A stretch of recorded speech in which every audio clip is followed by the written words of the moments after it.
নমস্কার সকলকে, আমার আরও একটি মিনি ব্লগে সকলকে স্বাগত জানাই। আজকে নববর্ষের দিন। আজকেই আমি কলকাতা থেকে বাড়ি ফিরেছিলাম, জানেন তো। জানি ব্লগটা ছাড়তে একটু দেরি হয়ে গেছে। আসলে কি করব বলুন তো, এতগুলো ব্লগ, এতগুলো এডিটিং করতে করতে এই ব্লগটা ছাড়তে একটু দেরি হয়ে গেল। আপনাদের সকলকে আমাদের তরফ থেকে শুভ নববর্ষ। বাড়িতে এসেই বাড়ির পুজোটা সেরেই হঠাৎ করে মনে হলো বিকেলে একটু ঘুরতে বেরোনো যাক। গেছিলাম মদনমোহন বাড়িতে। আসলে বাঙালিদের কাছে নববর্ষ মানেই তো বছরের শুরু, তাই বছরের শুরুটা মদনমোহন বাড়ি দিয়েই শুরু করলাম। এখানে এসে দেখি ছোটো মতো মেলা বসেছে। দেখুন চারিদিকে কত লোক, সবাই আজকে বেরিয়েছে ঘুরতে। আসলে কোচবিহার শহরটা না সত্যিই রাজার শহর। এখানে প্রত্যেকটা উৎসব, ছোট হোক কি বড়, এত সুন্দর করে পালন করা হয়, খুব ভালো লাগে দেখতে। বেরিয়ে তো পড়েছিলাম, কিন্তু পড়েই তো দেখি এখানে দুর্গাপুজোর মতো ভিড় লেগেছে, যেন মনে হচ্ছে প্যান্ডেল দেখতে সবাই বেরিয়েছে। মদনমোহন বাড়িতে ঢুকেই একটু দাঁড়িয়েছিলাম, ফটো তুলছিলাম। দেখুন লাইটিং দিয়ে কত সুন্দর করে সাজিয়েছে মদনমোহন বাড়িটা।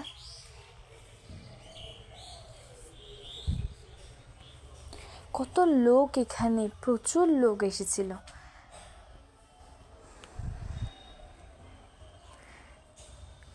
সবাই দাঁড়িয়ে গল্প করছিলাম আর লাইটিংগুলো দেখছিলাম। এক একটা লাইটিংয়ে এক এক রকম লাগছে। দেখুন, ঢোকার সময় কিছুটা ভিডিও তুলেছিলাম।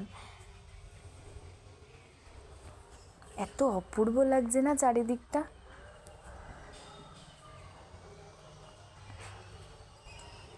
ঢুকেই কিছুক্ষণ ঘোরাফেরা করলাম। ঘোরাফেরা করে বেরিয়ে পড়েছিলাম সাগরদিঘি পাড়ের উদ্দেশ্যে। আসলে আমরা বিকেলবেলা কোথাও একটু বেরোলেই সাগরদিঘি পাড়েই যাই। ওখানে অনেক রকমের দোকান আছে আর একটা দিঘি আছে যেখানে চারিদিকে বসে থাকে মানুষ, গল্প টল্প করে। আজকের দিনটা সাগরদিঘি পাড়ে একটু বেশিই ভিড়।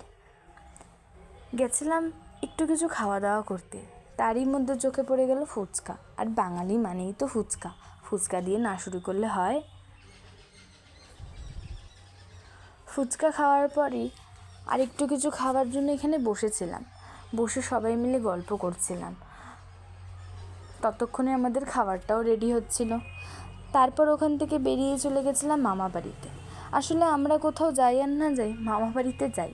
মামা বাড়ি বলতে আমার মামা শ্বশুরের বাড়ি। সেখানে খুব মজা হয়, আড্ডা মারি আমরা সবাই একসাথে।